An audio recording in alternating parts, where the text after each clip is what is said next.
Music is the often unseen thread that weaves through our world. It gives voice to emotion, memory, and meaning. In today's digital age, that thread is shaped not only by instruments and voices, but by technology that captures, refines, and reimagines sound. In this unit, Year 10 students will embark on a creative journey to explore how digital and physical tools work together to bring music to life. Through composing, recording, and experimenting, they'll discover how technology can expand their musical ideas and amplify their creative voice. This is where learning meets play, a space where creativity and connection find their rhythm.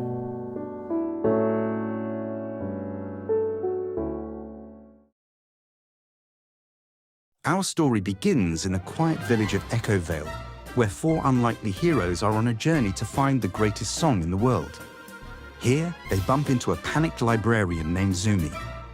"Oh, heroes!" he cries out. "The bells are balanced. They're missing. Please help me." He leads them to an amethyst altar in the library, where four empty chains hang. Find the bells and bring them here. Only then can equilibrium be restored. Each hero searches the village until, one by one, the bells are found and rung in unison. "Beautiful, balanced, brilliant," Zumi cheers. "You've restored the soundscape. But there's much more to do." From his satchel, he hands them a small purple pouch. "Take this. Go to the sound trap beneath the creeper tower. There lies the first Eye of Ender. Collect them all to enter the dragon's lair. The music of the world depends on them." The heroes descend into the sound trap cavern, where the air hums with tension. An ominous sign greets them, saying, "Choose your mix wisely." At the center stands a lectern, a dusty book open across it. You must choose the perfectly mixed disc to pass through. Beware of the bad mix. The first hero drops in a disc.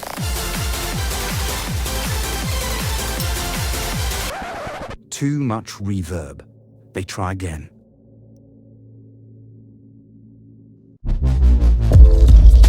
Too much bass. The floor trembles, cracks spread, and part of the stone gives way, revealing a pool of glowing lava beneath. Hearts racing, the heroes choose their final disc. The mix is balanced, clear, warm, perfect. The Eye of Ender drops gently into view, and with a cheer, they collect it. The pistons release with a hiss, and the great door slides open. Our heroes step deeper into the cavern, ready for whatever comes next. As the heroes leave the echoing caverns behind, they find themselves in a lush cave, glowing with life. Water trickles softly through a winding creek, and the gentle croak of frogs mingles with the chirps of parrots overhead. Axolotls drift lazily beneath the surface, while curious sniffers rustle through the moss.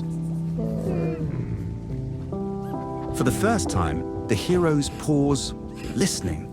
Every drip, flutter, and hum becomes part of a living soundscape, reminding them that music isn't only made, it's discovered. In this quiet moment, they reconnect with the world and with the art of truly hearing.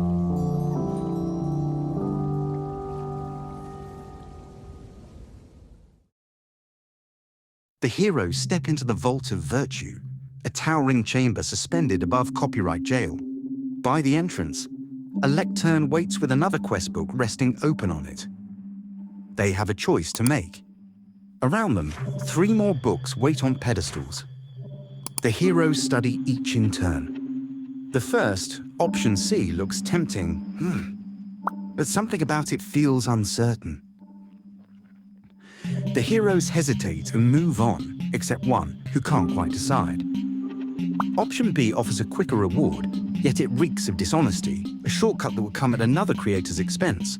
The vote is a unanimous no. Finally, they examine Book A, the fairest and most ethical choice. One is still unsure. But eventually, they all decide that option A is the best one to try.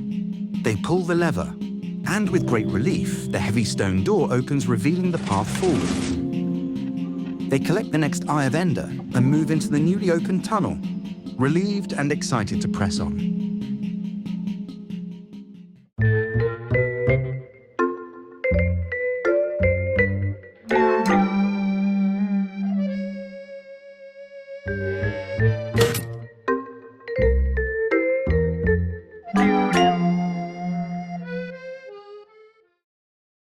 The heroes step into the Starstone Temple, their eyes widening at its towering pillars and the faint shimmer that fills the air.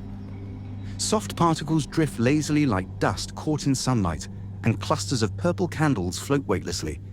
At the center stands a single lectern. They move closer to read. Suddenly, one of the heroes has stepped on a pressure plate, and a single ethereal bell tone rings out. She startles, then tests it again. The sound chimes once more, resonating softly against the stone walls. The group experiments further, stepping, pausing, listening.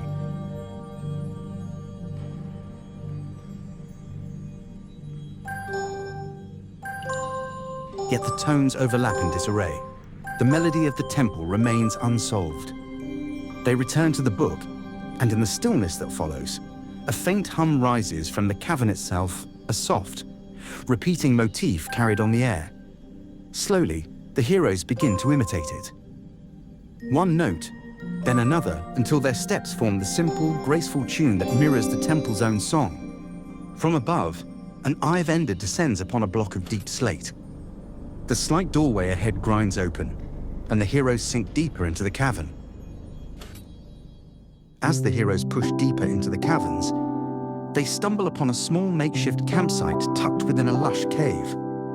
Weary from their journey, the heroes take the opportunity to breathe. They fish, rest, and to gather their strength for the remaining journey ahead. Far above, Zumi is not resting at all. He paces outside the library, searching for some way, any way, to help. Then he spots it, the towering creeper monument. And with sudden clarity, he remembers that the loop forge will never awaken until the old interface is reactivated. He races down into the library's forgotten basement, a dust-choked room thick with cobwebs. The ancient relay interface sits dormant. Zumi inspects it quickly and finds the source of the problem, a missing lever. He rummages through old chests until his hands close around the missing piece. In one swift motion, he installs it and pulls. The machine groans awake as energy surges through the forgotten circuits. Zumi straightens, heart pounding. He prays that he's set the wheels in motion. The heroes step into the lifeless loop forge, its halls dim and silent, the machinery frozen in time. Only a single golem remains, faithfully watching over a forge that has long been still. Near the center of the room, another quest book waits on a lectern. After so many trials, the heroes open it with confidence, already knowing what comes next. The task is clear: find 4 discs and build a layered loop to restore the forge's rhythm. They move quickly, gathering the discs and placing them into the workstation. Bit by bit, a gentle, shimmering loop begins to form, a tapestry of tone, ambience, rhythm, and harmony. As the final layer falls into place, the forge stirs. Lava channels ignite, casting orange light across the stone. Then, a deeper rumble echoes through the chamber. The great piston door beside them jolts, then pulls back with a thunderous hiss. This is it. This is the gateway they have been looking for.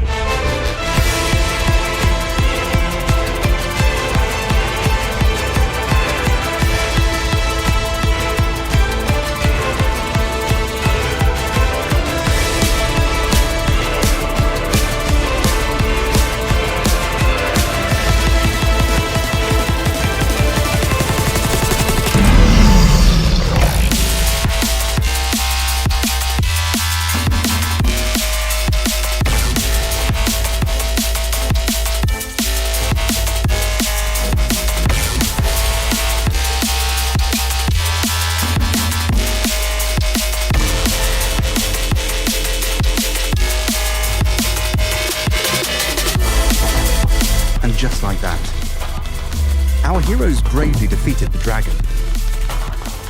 It was finally over. After a long journey across caverns, temples, and firelit forges, the heroes make their way back to the quiet library of Echo Vale, tired but triumphant. They gather around the jukebox, ready at last to listen to the special disc they earned from the Distortion dragon. As the final disc begins to play, the library glows with music and dancing once more.